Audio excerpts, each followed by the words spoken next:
Kapatid, God is not intimidated by the details of your life. In other words, this is not passive waiting. It's faith-filled waiting. Hindi ito bahala na waiting, kundi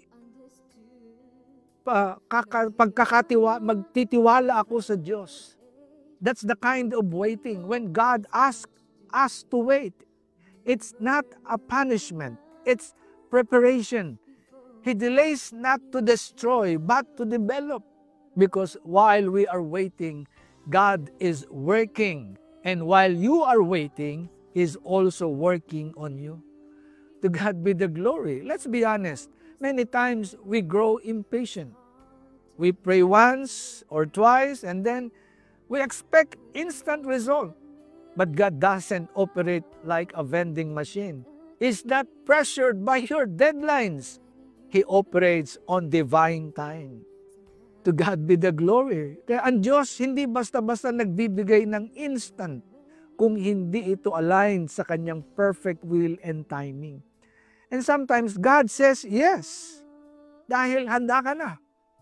Not yet, dahil may itinuturo siya sa iyo habang naghihintay ka.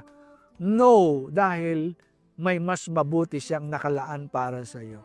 So in this generation of fast food, fast downloads, and fast solutions, God still saying, be still.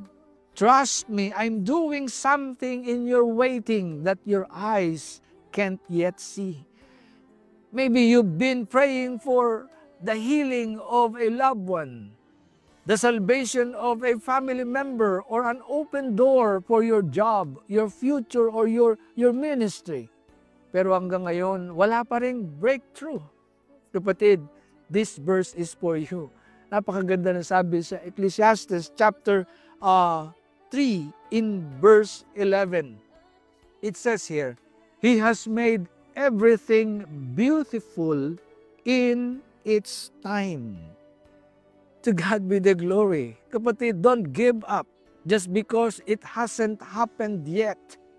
God's delay is not His denial. Wait with hope in your heart and praise on your lips.